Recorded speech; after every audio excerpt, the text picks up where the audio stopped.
you have a whole process in the book to think through. I mean, there's so much, but thinking time. And I want to talk about thinking time and have you describe that process. Why is it so important?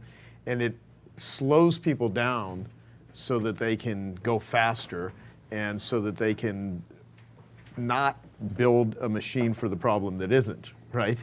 And there's so much knowledge and skills, especially in this room. I mean, everyone here has had a certain level of accomplishment because they wouldn't even be in this room if they hadn't. And at the same time, taking this knowledge and wisdom that's within them and being able to flesh it out by simply asking themselves the right questions and giving themselves the time to come to that is your thinking time process. So I'd love to have you describe that. Great. So this will have some amount of strategic and a greater amount of tactical. Because the tactical is kind of important because the tactical is what it allows it to become a ritual. So the key to thinking time is to start with a powerful question. The piece of paper that Joe passed out asks you to write down one of your problems, challenges, or opportunities. And what would have made that your response very successful would be if it was framed in the form of a question. So the instant a problem is framed as a statement, your brain will shut down. Because you've just said it's true, right? I'm poor. I'm single. My sales are inadequate. That's a statement. And what I want is a question, because the question is going to be the thing that opens everything up. And so the question might be, how might I so that I can? How might I increase revenues by 20%? And maybe I want to insert a guardrail right there. How might I increase revenues by 20% and on less than $1,000 a month budget? So I just put in a guardrail so that I can drop an incremental 10 grand in my bottom line every month. So the power is in the question.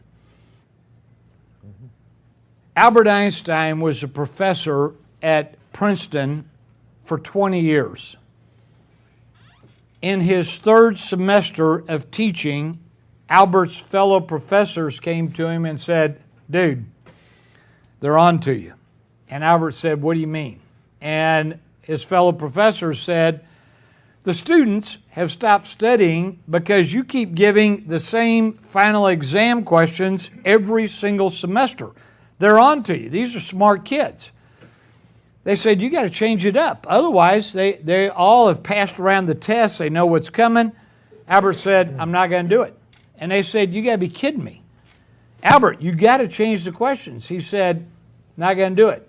And they said, "Why?" And he said, "Because the answers keep on changing."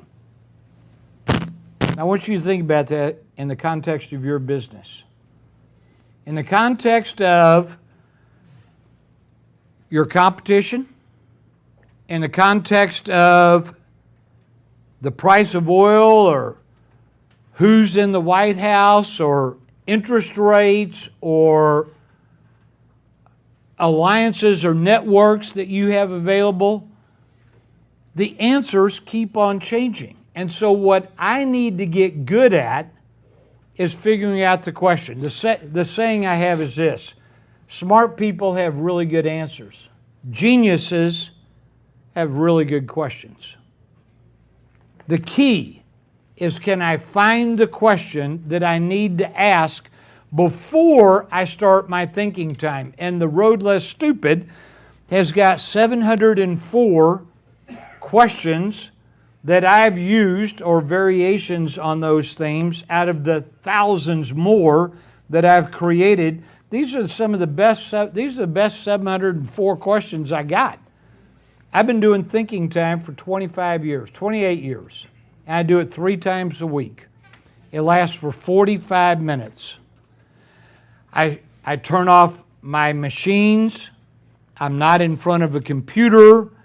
I have a kitchen clock, a timer that I set for 45 minutes, so I'm not constantly picking up my phone or glancing at the clocks in my office. And I got a chair that I sit in, and the only time I sit in this chair is when I'm going to think. I got a Big Chief tablet, and I got a pen. And the only time I touch this pen, sit in this chair with this tablet, is when I'm about to think. I've pre-framed my thinking time with a question that I've developed that I need to ask myself that I'm going to think about. And the idea of thinking time is not to come up with the right answer. The idea of thinking time is to come up with a lot of answers. You know how to have a great idea? Do you know how to have a great idea? Have a lot of them and pick the best one. That's exactly what we want to do. We want to have a lot of ideas, and the thinking time process is all about, can I generate more ideas, more possibilities, more choices than what I have today? So here's a discipline.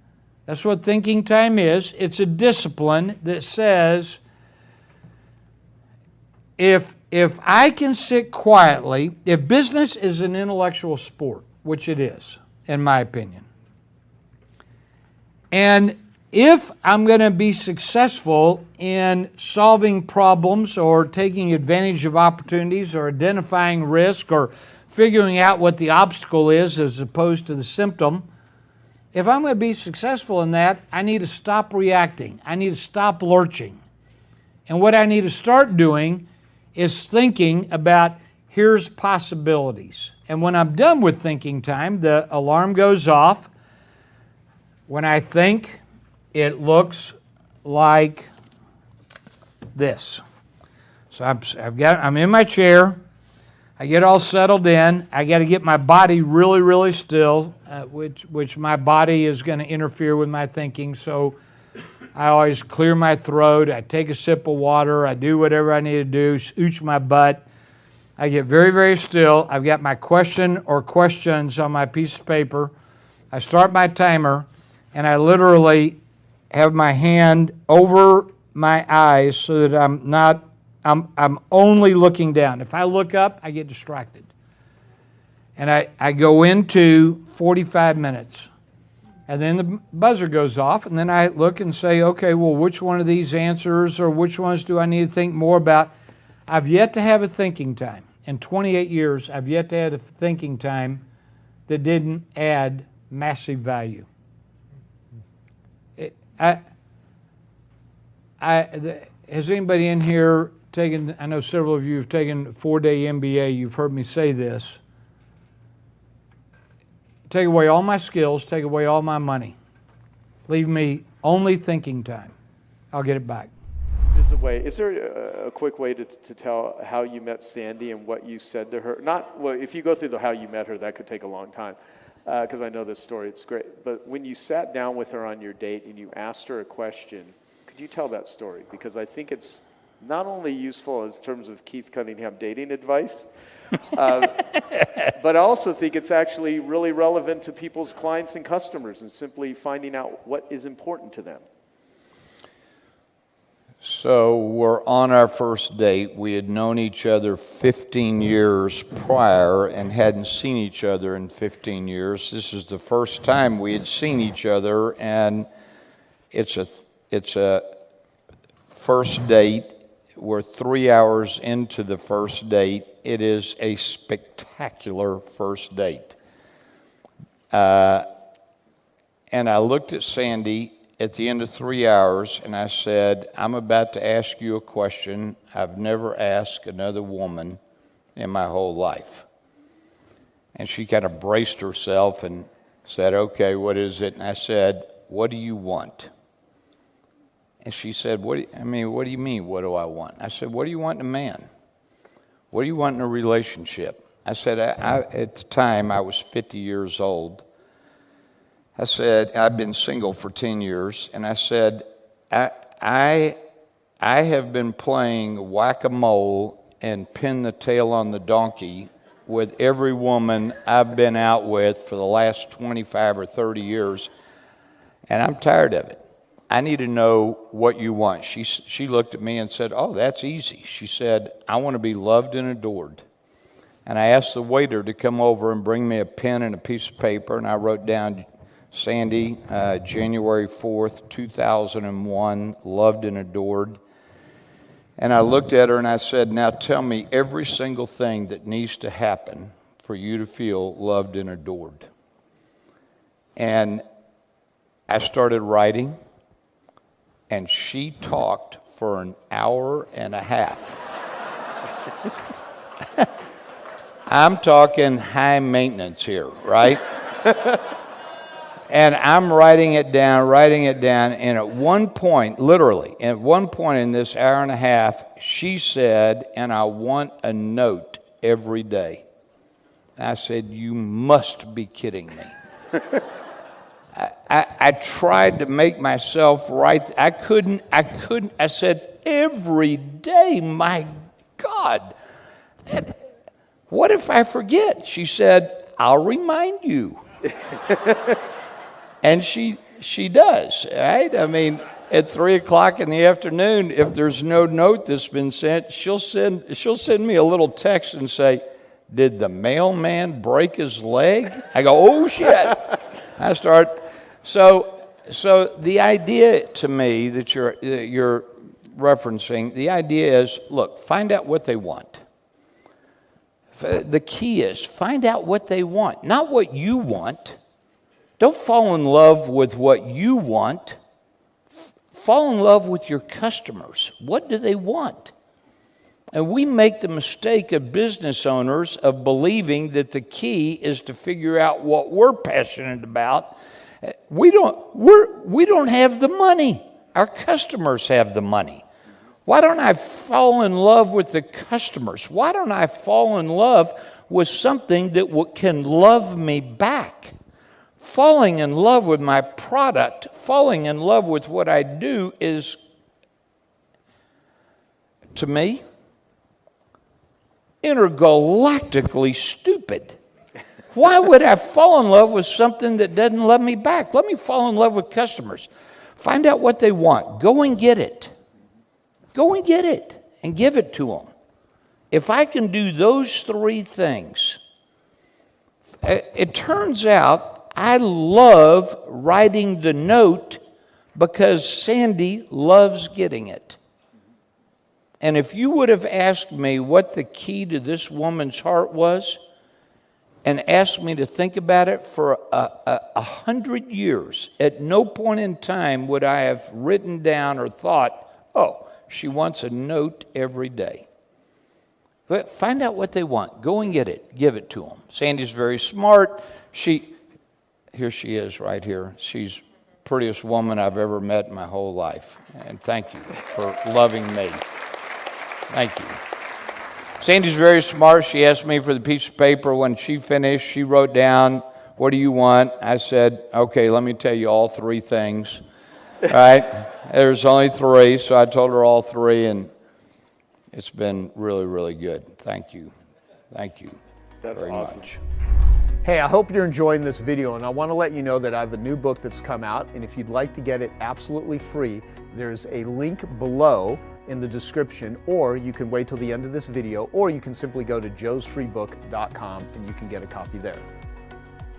You know, it's got me thinking a lot too. The impact filter, the tools, what me and Jason Fladlin have been doing, talking to prospects. I mean, I'm doing the biggest deep dive into what do Genius Network members, what do Genius Network prospects, what do they actually want? Because there's so many different places that people could get learning and devote their time. And the challenge is, you know, it's the whole paradox of success sort of thing, or the paradox of choice.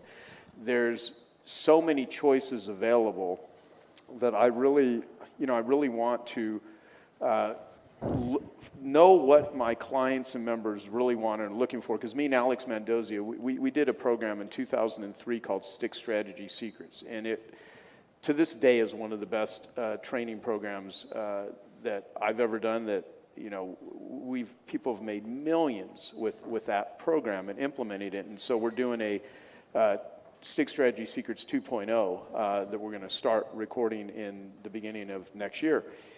And so much of it has to do with what do people want, and teaching people, like, you know, Dean Jackson, who I do my podcast with, is here. You know, he has his before unit, during unit, and after unit, before the sale, during, and after the sale.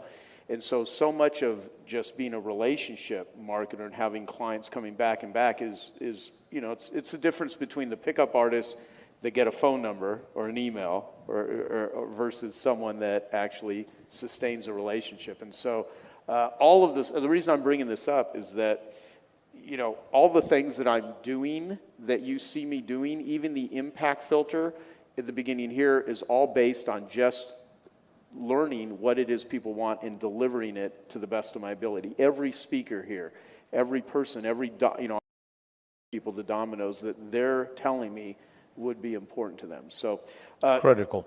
So if you had to give your most prized business, money, and wealth advice to your children or to children in general, what would you tell them?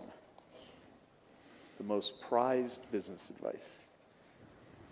I think the wisest thing I ever heard was in the middle of my do-over time, my timeout box. And I had a very, very, very wise man say to me, Keith, hell on earth would be to meet the man you could have been. That's now been 30 years ago. There has not been a day in the last 30 years where I haven't thought about that idea. I heard somebody say one time that at the end of most people's lives, their biggest regrets are not for the things they did, but rather for the things they didn't. And I want to be able to meet the man I could have been, look that guy in the eyeball and say, I know you. Yeah. I am you. I think the opportunity that all of us have, and if I could give my children advice, and they've heard this, play for keeps. This thing goes really, really fast. And the older I get, the faster it seems to go. I've been aware for a long time that there is a tension that I have. And the tension is I'm not particularly excited about growing old. On the other hand, I'm not really that interested in dying.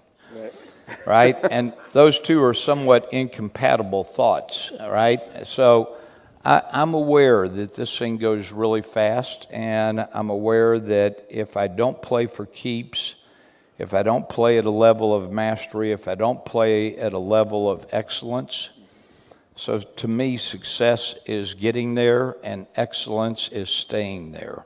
Yeah. And how do I need to think about my life in terms of creating the excellence and mastery so that I don't have a regret of meeting the man I could have been? Yeah, that's awesome. What is a quiz funnel? This is just kind of warm-up material to kind of get us and our brains all thinking in the same direction. So what is a quiz funnel? A quiz funnel, in a nutshell, is when someone lands on your website, instead of trying to sell them your thing, instead of trying to get them to sign up for your webinar, instead of trying to promote your product or service straight out of the gate, when someone lands on your website, you begin by asking a series of questions to better understand their situation so that you can customize the product, the offer, or even the message based on that person's situation. And I'm going to go through a few examples. And one of the themes of our day here today is you're going to see me go through a lot of different examples together. And the reason for this is I want to kind of infuse your brain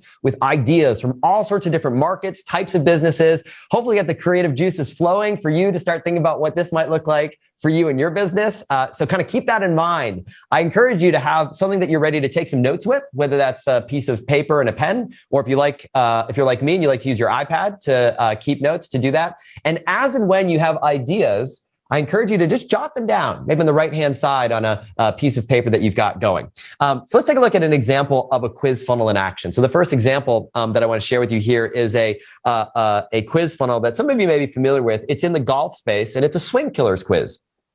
And the premise of this quiz looks like this. You can see here is a landing page. This is Jim McLean.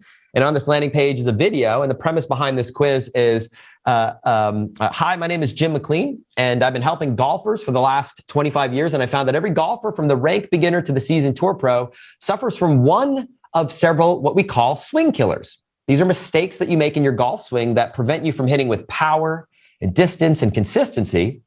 And I've learned by simply asking a few simple questions, I can identify what your number one swing killer is in under 60 seconds. All you need to do is click the button below, answer a few simple questions, and I'll see you on the other side with your number one swing killer and what to do about it. And we proceed by asking a series of questions to, much like a doctor, diagnose that person's situation and ultimately prescribe the right solution. I'll give you another example. This is an example that we co-created with Amy Porterfield. Now, if you're not familiar with Amy, Amy helps digital marketers, course creators, and she has a program called the Digital Course Academy, the DCA. It's a program for teaching people how to build an online course. And she created a quiz called What Type of Course Should You Create for Your Business? And she begins with a landing page that looks like this, asks a series of questions, and based on that information, recommends what type of course is right for you. Should you create a starter course or a signature course or one of the other types of courses? And then that seamlessly leads into her offer, which is to sell her program on how to create an online course. Now, that's what a quiz funnel is. Before we kind of dive into our work together, I want to set the stage for talking about why quiz funnels. So the million things you could be doing in your business. You could be doing webinars, challenges, video sales letters. There's a million things you could be doing. Why quiz funnels? Well, there are 5 really important reasons that I think are important to recap before we dive into the work we're doing here today. And that begins with reason number 1, incredibly cheap leads. When you put a quiz funnel as the front end of your business, the front end of your marketing funnel online, you can often cut your cost per lead down by anywhere from 1/3 to 1/10 the cost of what you'd otherwise pay. And a few examples of these numbers. This is Mastin Kipp. He's an author. He is an expert in the personal development space. And he used a quiz funnel and was able to cut his cost per lead from $6 a lead to 76 cents per lead. This is Sean Penrod, and Sean in the marathon running market was able to cut his cost per lead from $2.59 to 23 cents per lead by using a quiz funnel at the front of his marketing. This is Beryl Young. Beryl was able to cut her cost per lead from $1.67 to less than 14 cents per lead. And when I say lead, what I'm talking about here is email subscribers. So that's the cost that people are paying to generate an email subscriber. So as you think about what you're paying in your business right now, whether you're paying $1, $5, $10 to generate an email subscriber, imagine cutting that cost per lead by 1/3 to 1/10 the cost. That's reason number 1. Now, reason number 2 is as follows. People always say, great, Ryan, you get some cheap leads, but how do the leads convert? Well, that takes us to reason number 2, incredibly high conversion. And what I mean by that is you can generate incredibly high sales conversion on the back of your funnel. And the reason for that is because you can customize your copy and your offer. Instead of selling to people in a one-size-fits-all way, you can ask a series of questions to understand their situation, customize your copy and your offer based on their answers. And you can often double to triple your sales conversion rate on the back end when you do this. I'll give you an example of this in action. This is a company called Snack Nation. CMO of this company, one of the co-founders, Andy Mackinson, decided after hearing me deliver a training like this, decided to reach out, ask for a little bit of help, and do a test on his landing page to see how a quiz funnel would perform against their best performing control funnel. And after 90 days, we looked at the results. You can see here the old homepage compared to the new quiz homepage. He was able to triple his revenue. He was able to cut his sales lead time, his sales cycle from 11 days to 8 days, He was able to get a higher average order value. He was able to get higher repeat buyers, and he was able to triple his business, landing on the Inc. 500, generating $24.2 million a year on the back of this strategy. Now, reason number 3, why quiz funnels? It's not just about cheaper leads and higher conversion. It's also about incredibly high volume. Hey, I hope you're enjoying this video, and I want to let you know that I have a new book that's come out, and if you'd like to get it absolutely free, there's a link below in the description, or you can wait till the end of this video, or you can simply go to joesfreebook.com and you can get a copy there. See, when you have a quiz funnel, you have the opportunity to explode the growth of your business. You can grow your business by anywhere from 10 to 50x on the back of one of these quiz funnels. And the reason for that is because a quiz done well and done right can go viral. It can go completely viral and explode in your marketplace. And I'll give you an example of this. This is Luis Carlos and his wife, Gabby. They are in the parenting market, in the Hispanic market, in the Spanish speaking world. And they decided to do a quiz funnel. And they created a quiz funnel around identifying your parenting type. And the quiz funnel went completely viral. Now, I'm going to share some numbers with you that are going to sound like I'm exaggerating or I'm making them up. But these numbers are actually understated. I'm understating these numbers somewhat. They launched their quiz funnel, and check it out. In less than 10 days, they generated over 1,018,522 email opt-ins. They grew their list by over 1 million people in less than 10 days. And they did it at a cost per lead of just 26 cents per lead. And in terms of their ROI, in the first 30 days, they made a 4x ROI, meaning that they spent about 260,000 and change in traffic, and they made over $1 million on those leads in the first 30 days. And that does not count any of the back-end revenue, follow-up revenue, or recurring revenue that they've generated off of that audience. Why quiz funnels? Reason number 4. Not only does this give you incredibly cheap leads, incredibly high conversion, and the opportunity to explode your business and scale in a major way, you also have access to incredibly valuable data. Quiz data is an incredibly valuable asset. In fact, for those of you who are thinking about maybe selling your business at some point, you can increase the value of your business by 100x or more. And I'll show you a few examples of this. So this is a little company called Health IQ. And a few years ago, they decided to disrupt one of the oldest, stodgiest, most conservative industries in the entire world, the life insurance industry. And the life insurance industry has been around for over 500 years. It's an industry that is known for very little innovation, little disruption, but they decided to create a new paradigm where they used a quiz funnel to build their audience. And as a result of this strategy, we're valued at $450 million in less than just a few years of being in existence. They built a $500 million company.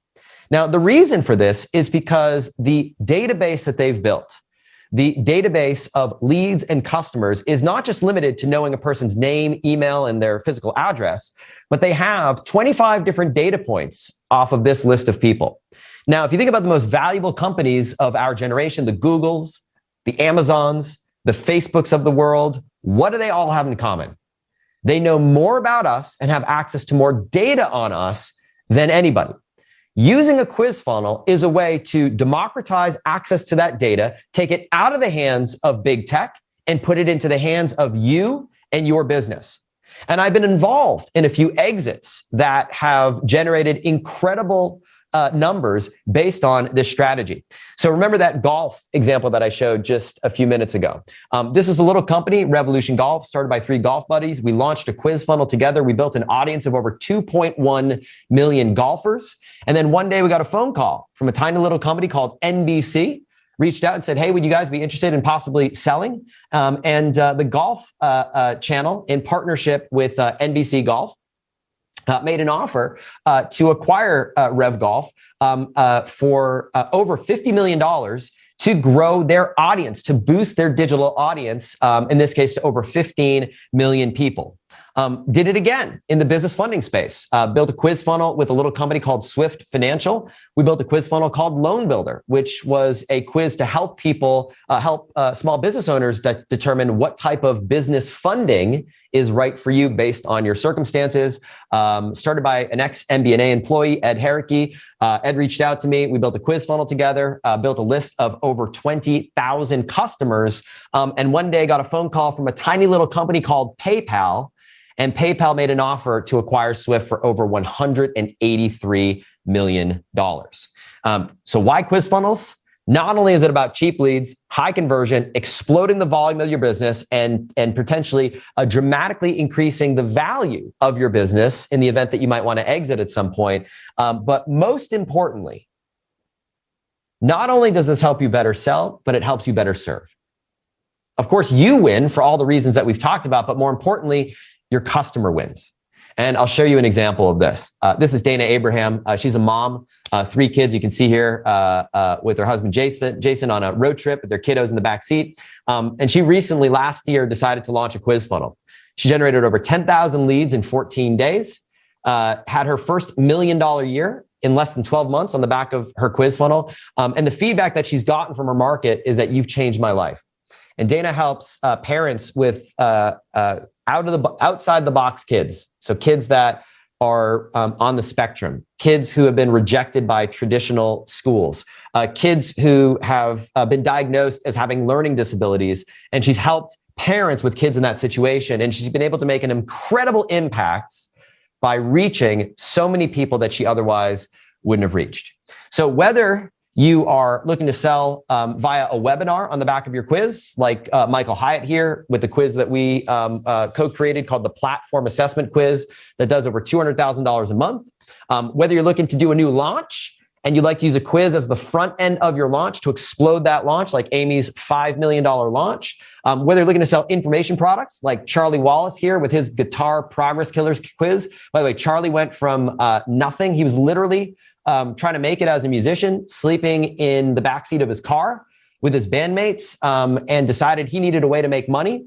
He reached out and decided to use a quiz funnel to build a business in the guitar training space. Went from nothing to $2.2 million a year while he was in his 20s.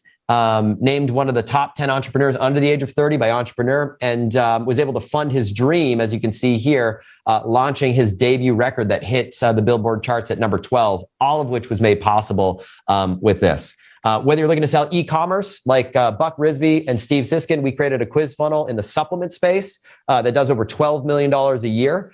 The weight loss type quiz, or Andy in the physical product space, sells a physical box of snacks that gets delivered to your door. Snack Nation, $24.2 million a year. Or in the case of Swift, selling the business for over $183 million. Or if you're just a total newbie like Neil Gordon here, Neil was literally driving for Lyft.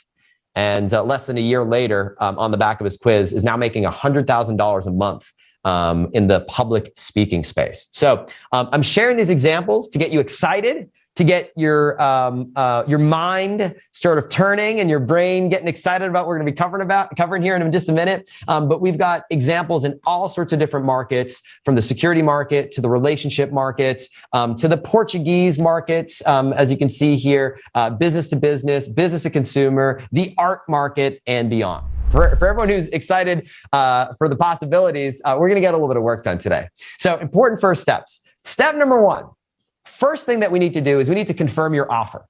What is it that you're selling on the back of your quiz? And the reason for that is one of the biggest mistakes that people make when they create a quiz funnel like this is they create a quiz that is a staircase that leads to nowhere. This is not about creating one of those BuzzFeed time-wasting quiz like what Disney character is your dog. It's not one of these quizzes. Those quizzes are great for getting people to take it, but they're not great for creating buyers. They're great for getting clicks, not customers. So it's important to have in mind the offer. We got to begin with the end in mind. What is it that you think you're going to be selling on the back of this? Are you driving people to a discovery call? Are you driving people to a webinar? Are you taking people to one of your events? Are you taking people to a physical product that you sell? Have that in your mind, because that's going to determine the type of quiz that we build. That's the first step. Second step is to confirm your big idea or the hook behind your quiz. And that's where we're actually going to start. We're going to start with your quiz hook, finding your big idea. Now, for those of you who were on the 10-minute talk that I did last month, who remembers the 3 quiz frameworks that we talked about? Remember, that was my assignment for you. I said, if you choose to accept it, your goal between that talk and our time here today was to think about the 3 quiz frameworks and which one makes the most sense for you. So who remembers what they are? Post it in the comments. I'm just curious. Denise says number 1 was type, number 2 was killer, and number 3 was score. Denise, you are the winner of the day. Great notes. Congratulations. Awesome. And for those of you who maybe either forgot about them or are hearing them for the first time, we're going to cover them one by one. So thank you, Denise, for that. Your hook, your big idea. Your quiz starts with the big idea. It all starts with the thing that attracts people to take your quiz in the first place. And when it comes to creating a quiz funnel, it is all about the hook. It's all about that thing that's going to get people to start the process. Much like when you write a book, it's all about that juicy title. It's all about that juicy cover that gets people to actually pick up the book when they're browsing at Barnes & Noble and give it a shot. So it's all about the hook. Now, I'm going to go through a few examples of quizzes here to kind of get your brain firing and thinking about what your quiz might look like. And then we're going to go into the process for figuring out your hook. So this is an example. This is Peter Johnston. He and his partner run a business called Her Business. He helps women in small business grow their business and get more of what they want in life. And he wanted to create a quiz that was a lead gen for membership waitlist, for a waitlist for a membership that he was building. And so he created something called What's Your Networking Personality? This is Alexis Fedor. She helps artists, and she wanted to get more traffic to a webinar that she had created that was doing well, but she wanted more eyeballs on that webinar. So we decided to put a quiz on the front of that webinar, offering her online course. And she created something called the Art Marketing Score. This is Dr. Will Haas. He's a fertility expert. He's a physician. And he wanted to create a quiz to his online course, which is for a 14-day fertility cleanse for women trying to conceive and to optimize their natural fertility potential. So we created a quiz. What's the number 1 food harming your fertility? Take this quiz to find out now. So these are examples of hooks for quizzes that have performed well and are performing well in the wild. Question you might be asking yourself is, how do you come up with your hook? Well, it all starts with this model that I want to walk you through, and it looks like this. It's called the quiz creation flow.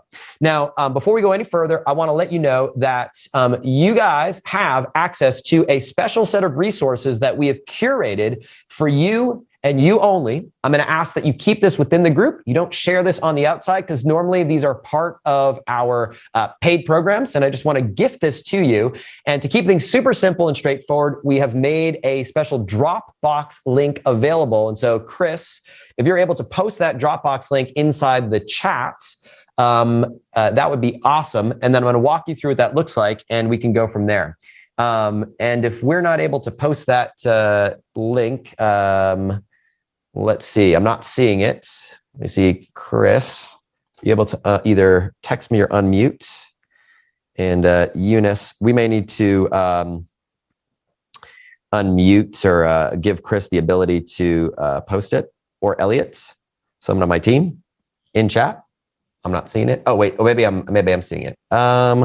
Let's see, guys. Hey, Ryan, it's Elliot. I'm unmuted. I'm about to pause to that right now. Got it. Okay, awesome. Thank you. In the meantime, I'll pull it up so you can see what you're going to be looking at. All right, so if we go to my screen here, you're going to see that there's a Dropbox link. It's a folder. Don't look ahead. Don't jump ahead. There's a couple resources that are going to be here. It might look like this when you fire it up, when you open it up, that has some cool stuff that we're making available to you. You should have it in just a second. It's in the content channel in Slack. You just scroll up just a little bit. I just don't have the ability to type into chat right now. And what we're going to be doing is we're going to be taking a look at this model right here, which is the quiz creation flow. And you'll be able to download this at your leisure. If we go back to my slides here, and I'll get an alert as soon as this is available. It should be momentarily. I'm not sure what the delay is, but we'll get it going as soon as possible. All right, so this quiz creation flow, you can see here the model. for creating a quiz. Every quiz follows this format that looks like this: attract, diagnose, prescribe.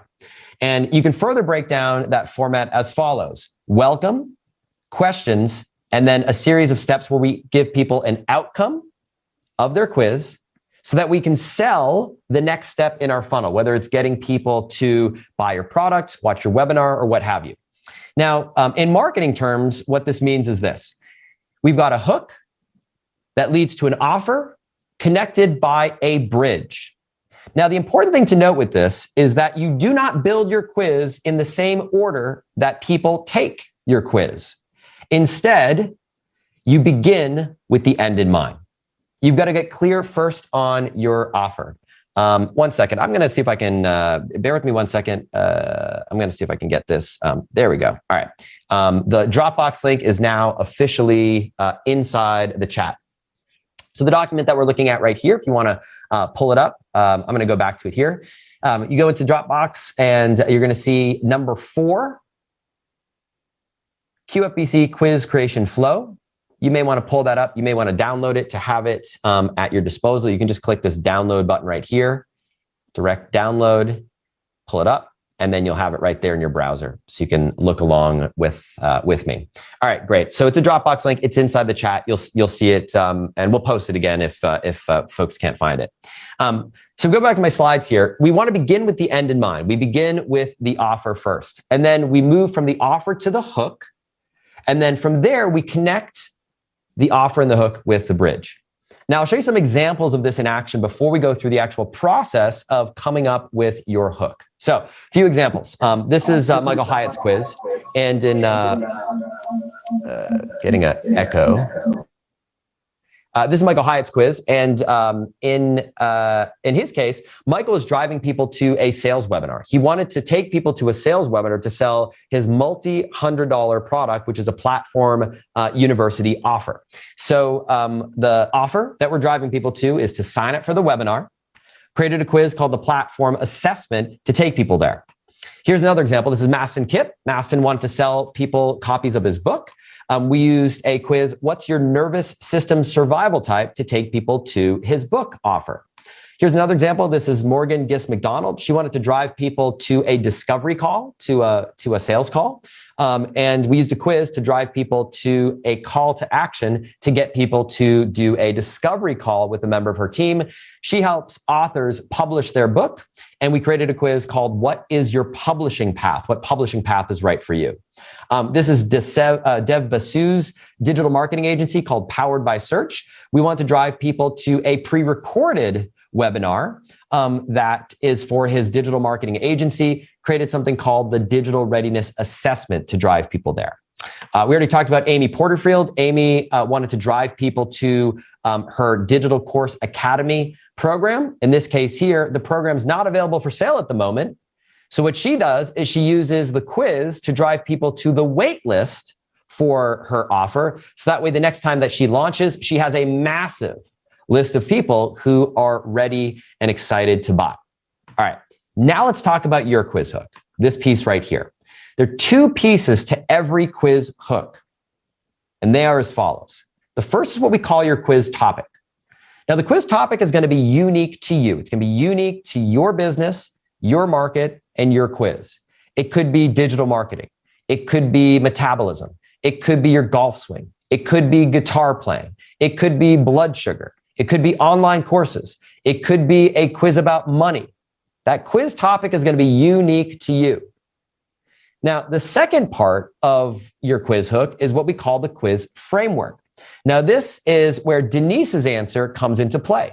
There are only 3 possible quiz frameworks to choose from, and hopefully you've given some thought as to what that might be for your business. And they are, once again, a type quiz, a killer quiz, or a score quiz. Now, I'm going to recap what each of these are, and I'm going to encourage you as I go through them to think about which one of these 3 types of quizzes makes the most sense for you and your business, beginning with the type framework. So a type framework is one where you're putting people into one of several buckets based on their type. Now, there's an interesting element of psychology behind why each of these frameworks works so well. With the type framework, we have to go to the research of two researchers known by the names of Berlin and Kay. And they postulated this interesting idea that our brains make sense of the world. We are inclined to make sense of the world by putting things into different groupings and categories. In fact, we do this as children, right? As a young child, what do? You learn about animals, and then you learn that everything's an animal. And then you learn that there are dogs and there are cats. And then you're able to put dogs in your mental dog bucket, cats in your mental cat bucket. And then as your brain develops further, you learn that there's the difference between a lion and a cheetah and a tiger. And you can put animals into the different sub buckets that you've created in your mind. It's our universal inclination to categorize things, even categorize ourselves. In fact, this is so hardwired in our psychology that even when something is presented in the form of an infinite spectrum like color exists on a spectrum. The division in color is an artificial construct that we use to help make sense of that rainbow. Our brain will naturally put these colors into red, green, purple, and pink. And we do this because our brain likes the certainty of this. So when we tap into this psychology, we see things like the MBTI personality quiz, the Kolbe assessment, Sally Hogshead's How to Fascinate profile, Roger Hamilton's Wealth Dynamics profile, the Enneagram, and more. Examples of this in a marketing context would be like, for example, the Proactive Skin Type Quiz. Years ago, did work with the company Proactive to create something called the Skin Type Quiz to help people identify what skincare product is right for you based on your skin type. Following the same model that we looked at a moment ago: attract, diagnose, prescribe. The Weight Loss Type Quiz. Here's Dr. Steve Siskin. We've created 4 different weight loss types based on your hormonal balance, your hormonal makeup. There are 4 weight loss types: type A, type I, type G, type C, and they all correspond to the weight loss hormone that is most likely most out of balance in your body based on a little bit of information. Is it ghrelin, cortisol, adiponectin, insulin? What hormone is most out of balance? That determines what your weight loss type is, and based on that information, indicates what your protocol should be for actually losing weight. It impacts what foods you should eat, what exercises you should be performing, and the supplementation you should be taking to help with your weight loss. Attract, diagnose, prescribe. That's the first type, the type framework. Second framework is what we call a killer framework. Killer framework taps into the psychology that the fear of loss is more powerful than the promise of gain. Here's an example here of that control headline that as marketers we're all familiar with. Do you make these mistakes in English? This is a control headline that ran for more than 50 years. And what you notice about this headline is it doesn't say how to speak better or how to speak more eloquently. It's, do you make these mistakes in English? And this is for a correspondence course to learn how to speak better English. This example here that we looked at a moment ago, the Golf Swing Killers quiz. This is one where you're identifying the mistake someone is making in their life that's holding them back from achieving the transformation that you provide in your business, in your product, or in your service. Attract, diagnose, prescribe. Next, Charlie Wallace. Are you struggling to play the guitar? Could you be making one of these several mistakes in your guitar playing, what we call progress killers? Attract, diagnose, and prescribe.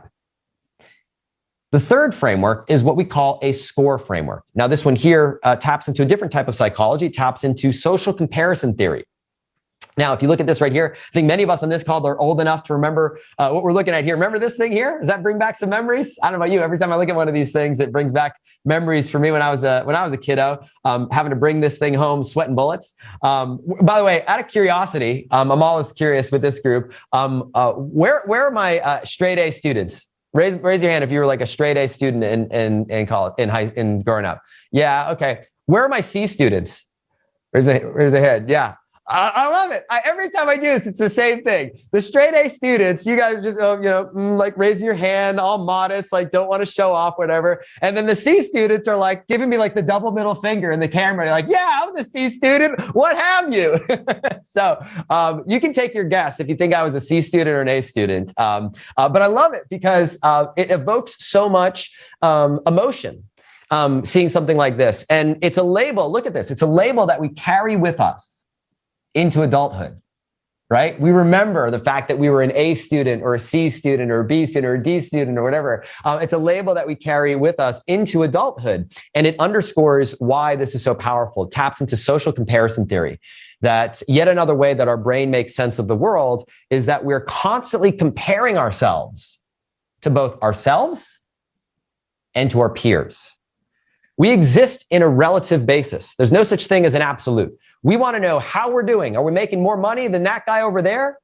How come that she's lost more weight than me? How is it that he's further ahead in his career than I am? We're constantly comparing ourselves. It's just the way that we're hardwired. And so when you use a score-based quiz, you can help people measure where they are in a spectrum, where they are on a journey relative to either where they should be or relative to their peers. So as I mentioned, social comparison theory, first postulated by Leon Festinger. You can see here the fact that we as individuals have a drive to gain accurate self-evaluations. We want to know where we stand in the world. What's our place? Are we in the top 1%, the top 10%, top 50%? We have this drive to know where we stand.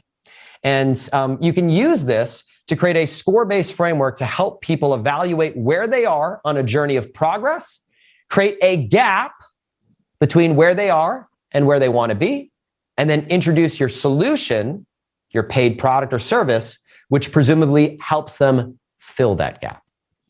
So this is the process, your quiz kickoff checklist.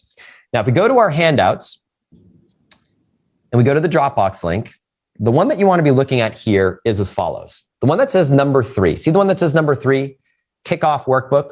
There are two main workbooks that we're going to be using here today. As I mentioned, this is a 3.5 day boot camp that I'm compressing elements of into the 3 hours that we have. And what we're covering now is what we do in our kickoff workshop. So that PDF that you see, 03 QFBC kickoff workshop, you might want to click on that. You might want to download that to your computer. You might want to open that up, and I would recommend that you save it to your desktop. Do as I say, not as I do. Save it to your desktop because there are elements of this that in just a moment, we're going to be filling in together. And I'm going to encourage you to play along. I know the tendency is to want to sit back passively, just enjoy the show.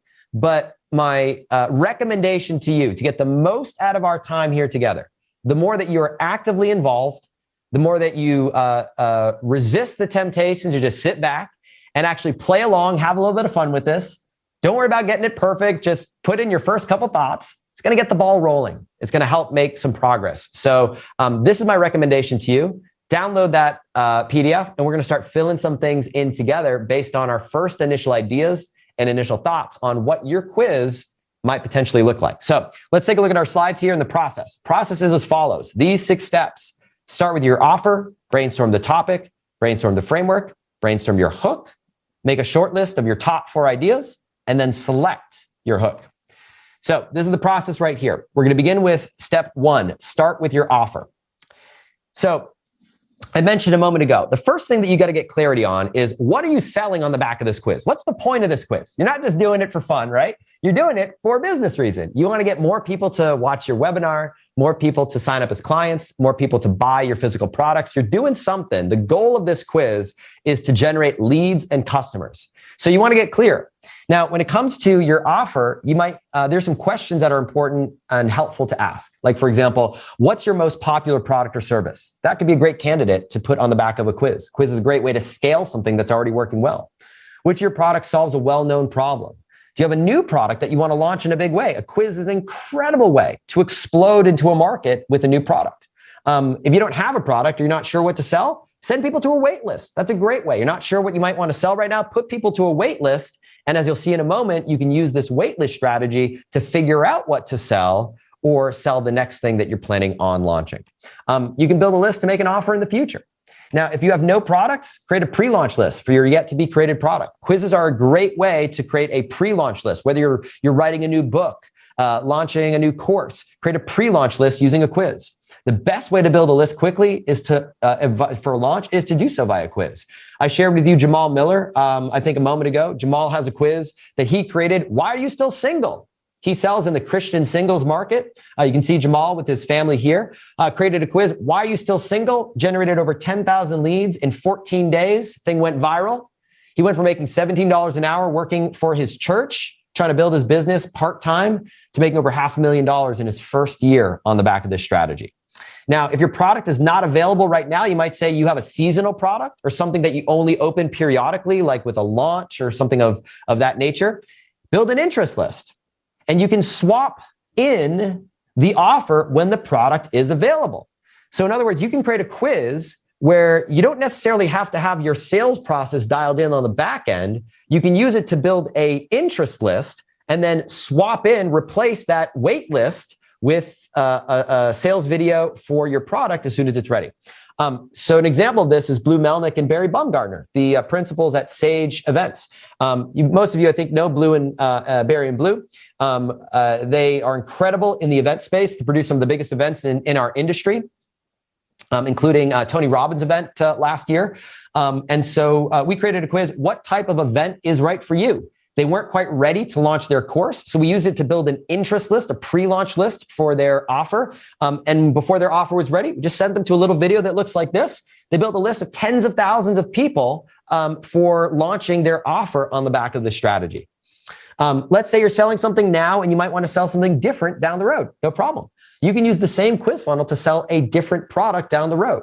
Your post-quiz prescription can be changed. You can change it from a book to a course to coaching to an event. You can have one quiz that is so flexible. All you need to do is swap out the outcome page on the back end. I mentioned Maston Kipp. His example is the one that I shared here.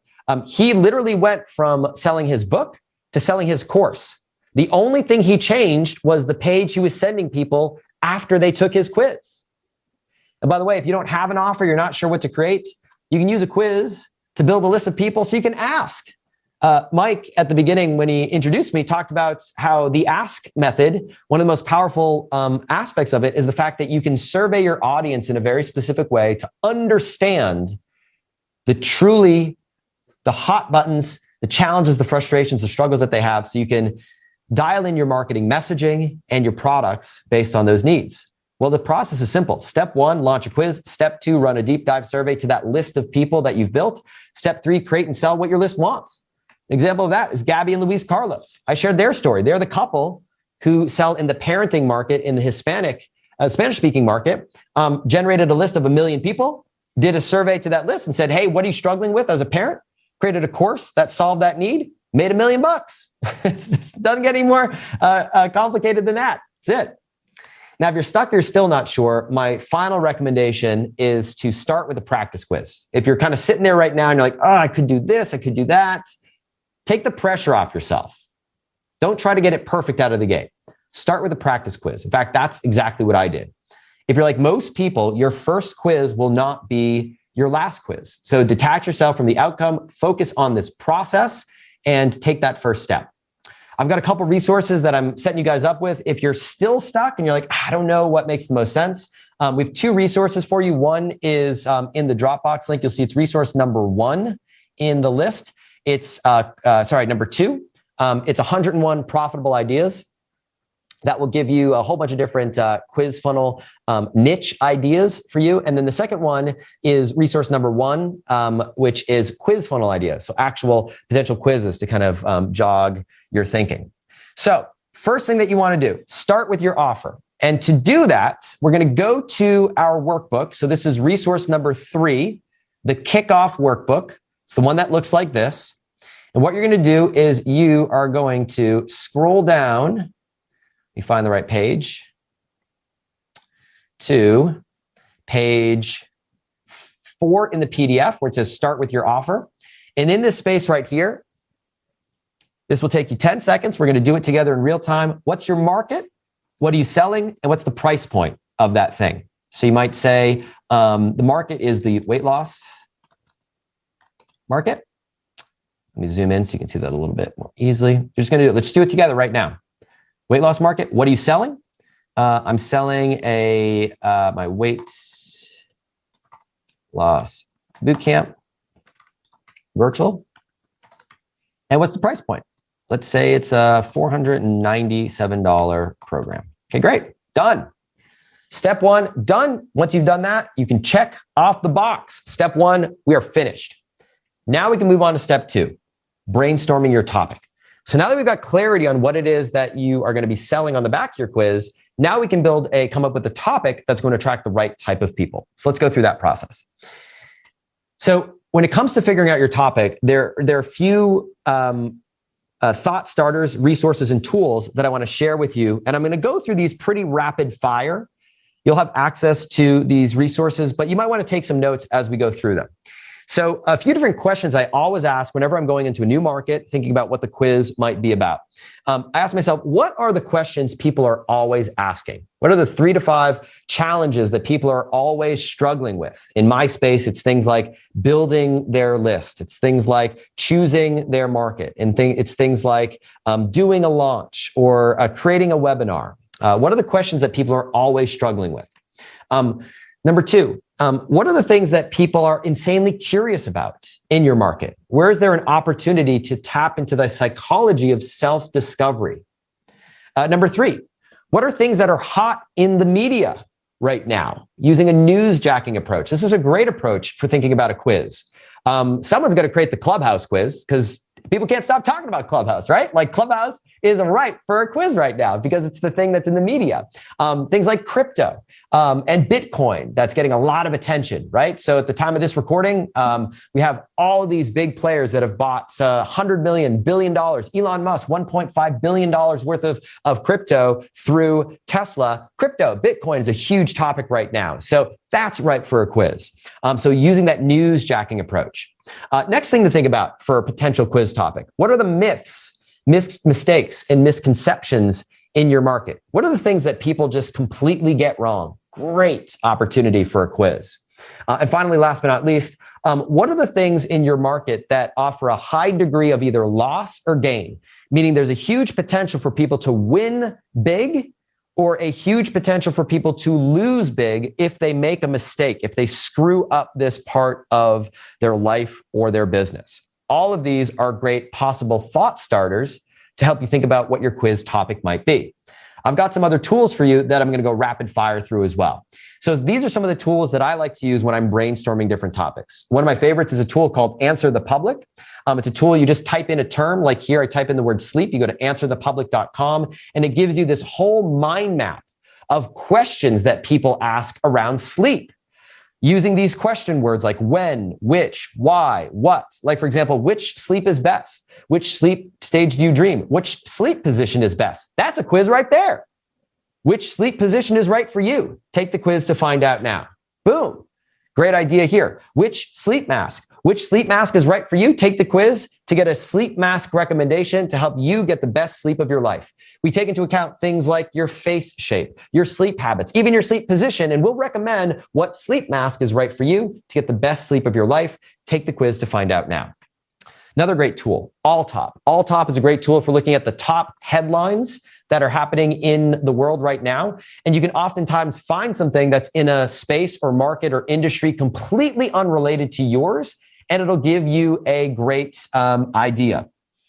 Another example you can see here, which one did I want to draw attention to? So modern mobile app, how to pick the best Microsoft Surface laptop. That's a quiz right there. How to get Safari's new privacy features, food and kitchen app, a debate over burning dead trees. So many great options there. Another great tool that I love is a tool called BuzzSumo. It's a tool to find some of the best performing content on the internet. You type in a word like sleep and you can see some of the best performing articles. Most times a great article can be made into a quiz, by the way. You can see here how to eat if you want better sleep. That might be a great quiz. What foods should you eat to get better sleep? Take this quiz to find out now. How to sleep on a plane, 18 illustrated positions for in-flight snoozing. So many great examples there. Google's your friend. Lots of different little hacks that you can do with Google. A great word to type in before your keyword is types of. types of sleep. And you can see here, types of sleep apnea, types of sleep disorders, type of sleeper. What type of sleeper are you? Take the quiz to find out now. There you go. There's another quiz idea. Another great autocorrect tool or autocomplete tool is type in your keyword and then go through the alphabet. Sleep space A, sleep space B, C, D, E, and you get a whole bunch of different ideas by doing that. And I've gone through that here. Another great tool that I love is visualthesaurus.com. You can type in a word like sleep, and you can see all the different kind of related terms. For example, a word that stands out to me here is nap. Maybe there's a quiz opportunity around napping, maybe not sleeping, but around napping. What type of napper are you? Should you be taking naps? Take this quiz to find out now. Wordtracker.com is a classic. Again, another great keyword tool that you can use to see some of the highest volume keyword searches around your niche. What stands out to me here is number 4 on this list is Sleep Number. There's an entire mattress company that's built their entire billion-dollar business on the back of a quiz. What's your sleep number? Take this quiz to find out now. And they recommend what your sleep number is and what mattress to buy based on that number. And many a happy marriages has this quiz preserved for couples who maybe have different sleep numbers. So what you want to do now is just take a moment based on kind of this rapid fire approach, the initial ideas that you've written down, to just write down in our little workbook that we got going here, your first few ideas. And you can do so by skipping through that same resource that we're on, Kickoff Workbook 03, skip down to page 8, and just type in at least 1 or 2 of your initial ideas. So what do we come up with? What type of sleeper are you? And then do this for your market, not the sleep market. Unless if you're in the sleep market, you're in luck. Man, I'm doing all the heavy lifting for you here. You're going to walk away with a quiz. Maybe something around napping. Maybe something around sleep position. Those are a few ideas. Maybe what type of mattress is right for you. We had the sleep mask idea. So just a few ideas that kind of jump out at you. And again, it's not about getting it perfect. Just get the wheels turning, get something written down. Being actively involved instead of just passively kind of soaking this all in will help your brain be engaged in a way that your subconscious mind starts doing the heavy lifting for you. And when you're at the break and thinking about things, your brain will continue working in the background. So fill in a few of these. And once you've done that, we're going to check off box number 2. All right. It takes us to box number 3, brainstorming your framework. All right. How do you decide what framework to use? Again, there are 3 different frameworks: type, killer, score. And in your quiz, you might find that one of these frameworks works better or fits more snugly than one of the others. Like, for example, if you have a natural set of categories in your business, you might go with type. If there are a set of mistakes that people tend to make that hold them back from achieving the result that your product or service delivers, you might want to use a killer quiz. And finally, if you have a journey that you take people on, a journey of success where there are key steps or milestones along the way, you might think about using a score-based quiz. Now, for this, we're going to jump to page 10. We skip 2 pages forward. Page 10, you're going to see there's a whole list of words that you can use that are synonymous with type, killer, and score. Words that you could certainly pull from this list, or words that will give you some ideas. You're not restricted to the words on this list, but will give you some ideas of putting people into different types, or identifying the killer, or identifying the score. You might find that the word killer is just not appropriate for your market. It's a little too crass. It's a little too antithetical to your brand. It may not fit. You may be in a sort of softer space. You might need something like suppressor or blocker or pitfall. So don't think that you're restricted to using words like type, killer, and score when you're describing your quiz, but you can use words on this list. So you might want to take a moment to take a look at these words and then jot down maybe 1 or 2 words that stand out to you as ones that may fit. Like, for example, in our sleep example, we've already thought about, sleep position is one way we might do this. Type of sleeper is one way we might do this. In the killer space, maybe it's sleep killers. What's killing your sleep? That could be one. Sleep score is way that we might do it. And I'd recommend and encourage you to think about ideas under each of these frameworks. So a few possible ideas for type in the first column, a few possible ideas for a killer in the second column, and a few possible ideas for a score in the third column. Now, in the time that we have, we don't have time for breakout work sessions. If we were spending more time together, we would certainly be going through this. So just kind of jot down your initial idea. And if you have a blank, that's okay. Just put a few question marks, and it's a placeholder for you to remember, you know what? I need to maybe think a little bit more about what score possibility might work for me. All right, great. Once we've done that, we officially checked off box number 3, moving right along, making some great progress here. Now we want to actually brainstorm the hook itself. So we've started with the offer. We have a rough idea of what you're selling. We then move to the topic, some possible ideas that are kind of, starting the process. We thought about the framework itself. Are we going type, killer, or score, and maybe some words that we might use? Now we're actually going to brainstorm possible hooks. This is where we combine the topic and the framework in a way that's phrased to concisely summarize what the quiz is all about. And we've got a whole bunch of examples of this in that resource that you get access to, which is 101 quiz funnel ideas. So if I go to that resource, that is resource number 1 in our Dropbox list. If you click on that, open it up, download it, save it to your computer, fire it up here, you're going to see a whole bunch of different ideas. These are just thought starters. I mean, you might find one on here that fits great with your business, but that's not the objective. The objective here is to give you some ideas. So for example, if you're in the client services space, you have a consulting practice, coaching, an agency, you're a freelancer, you work with clients one-on-one, here are a whole bunch of ideas, right? So what business loans right for you? How job ready are you? What's the number 1 relationship killer in your life? What fitness business model is right for you? What type of live event should you host for your business? So just a whole bunch of ideas to just kind of get your mind thinking about a possible hook for your business. When you have time at your leisure, feel free to browse through that and go through that. What I want to give you today are six easy and effective ways to format your quiz hook for your quiz. Now, the reason why this next step is important is you want to be able to concisely articulate your quiz idea in just a few short words. You don't want to have to explain in a paragraph. So my quiz is a quiz that helps people figure out, no. You want to be able to say, quiz, what's your sleep position? Take the quiz to find out now. Or quiz, what's your weight loss type? That's it.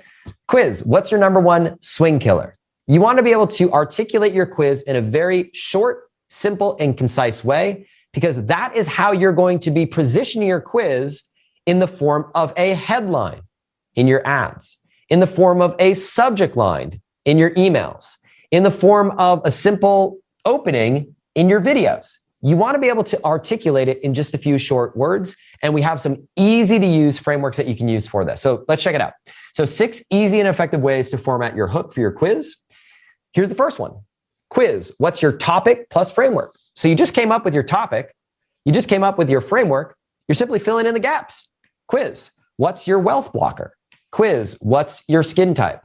Quiz, what's your fitness score? And by the way, you might be asking yourself, what's the reason, excuse me for putting the word quiz in caps and in brackets at the beginning? What that does is it indicates to people when they see this headline that it's a quiz. And it's a powerful word. Remember, we have a software platform. We have over 200 million data points annually. So we have a tremendous amount of data around everything like the optimal number of questions to create a high converting quiz, the optimal number of words in each question, the optimal number of answers in each individual question, the words themselves that move the needle and make the biggest difference. And quiz is one of these hot button words. There's a word that you never want to use. That word, by the way, is survey. People hate taking surveys, but they love taking quizzes. So use that word quiz in your headline. Quiz, what's your fitness score? Quiz, what's your sleep profile? Quiz, what's your stamina killer? Another format number 2, the second way that you could possibly frame your quiz looks like this. Quiz, what topic is right for you? So what mattress is right for your body type? What business loan is right for you? What personal trainer is right for your fitness goals? So what topic, insert the blank, is right for you? Format number 3, how blank ready are you? How detox ready are you? How summer holiday ready is your wardrobe? How ready are you to get back into dating? Take the quiz to find out now. So how ready are you is a great format. Format number 4, which of these topic mistakes are you making? Quiz, which of these weight loss mistakes are you making? Quiz, which of these study mistakes is your high schooler making? Quiz, which of these common budgeting mistakes is your household making? So which of these blank mistakes are you making? And by the way, bear with me 1 second. I want to just double check because for those of you who are frantically taking notes right now, I can see you trying to get all this down. We have these for you. I just want to point you in the right direction. You're going to find all of these in your kickoff workbook. So that's resource 03. Resource 03, your kickoff workbook. You're going to find them starting on page 12. So by all means, feel free to take notes on this, but I just don't want you to feel like you're, I know I'm going fast. Trust me. Like I said, 3.5 days in 3 hours here. But you have these resources. So you have these examples, and the team's posted it again if you have trouble finding it. Okay, cool. Format number 5. What type of topic should you verb? So that looks like this. What type of business should you start? Take the quiz. What type of online course should you create? What type of executive assistant should you hire? So topic plus verb, another format. And finally, format number 6, quiz plus an intriguing question. Quiz, how much money could this IoT technology save you in your business? Take the quiz to find out now. Quiz, can you really improve your memory in just 10 short days? Quiz, how many years can you add to your life with meditation? Take the quiz to find out now. Now, I know some of you might be asking, do you have to use one of these formats? Well, the answer is no.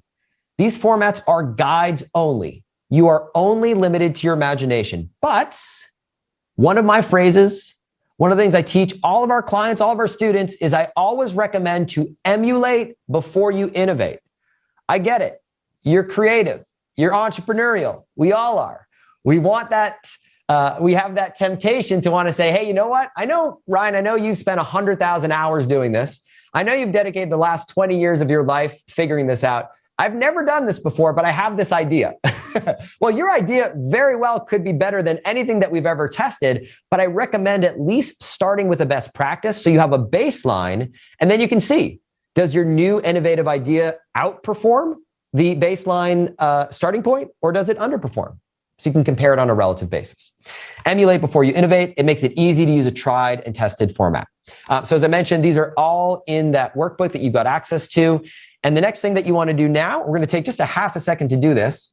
On page 16 of your workbook, the kickoff workbook, again, resource 03, you want to just take a moment to type in one idea. So just one, just to get practice on this step of the process. You're going to want to do more than this. But let's start with one. Quiz, type the word quiz in all caps and brackets. And based on the formats that we've come up with, what's maybe one idea that you've jotted down or thought about that's come to mind? What mattress is right for your body type? Take the quiz to find out now. Great. So take one, take a moment to do this. Type it in, and you'll kind of get the process. And you're going to want to do this over and over again until you've come up with at least ideally 15 different ideas.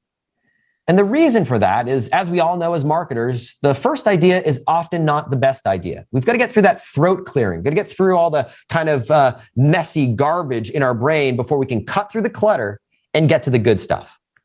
And oftentimes it's that last one that comes in just under the deadline, right at the end. That's the one that is the best of the bunch. Now, I want to give you a little bit of a few troubleshooting tips as you're going through this process of brainstorming quiz hook possibilities. You want to use the word quiz in the prefix. That's number one. And what that does, it helps to make sure that your headline that your articulation of your quiz hook feels like a quiz. You want to make sure that it actually works, that the language, the word makes sense to a stranger seeing those words for the first time. Here's some other tips, common mistakes that I see people make. You want to avoid yes/no conclusions. So you want to avoid quizzes that the outcome is either going to be yes or no. I'll give you an example of what I mean. Here was Janine Samuels, who's in the cheerleading space. She's a professional cheerleader and ex-cheerleader for the Washington Wizards and the Washington football team, formerly known as the Redskins. For many years, she was a team captain, and she built a business helping other young women become pro cheerleaders. So her first quiz idea was, are you pro cheerleader material? Yes or no? Well, what happens when a woman takes this quiz and she's given the answer no? That's it. You slammed the door in her face. You're not pro cheerleader material. Sorry. Like, go away. So you don't want to do that. Instead, you want to give people multiple roads. So here's a better version, her after version. What's your pro cheerleader potential? So we've taken people away from this binary yes or no scenario to one that exists more on a scale, on a spectrum, where there's going to be an answer for everyone who takes the quiz. All right. Next tip, you want to avoid how much do you know /IQ angles for score quizzes. This is not one of these quizzes. So just to be clear, the type of quiz funnel that you're building here is not one that would test people's knowledge on the topic. The name of the game here isn't for people to show you how smart they are. It's not one of these IQ quizzes.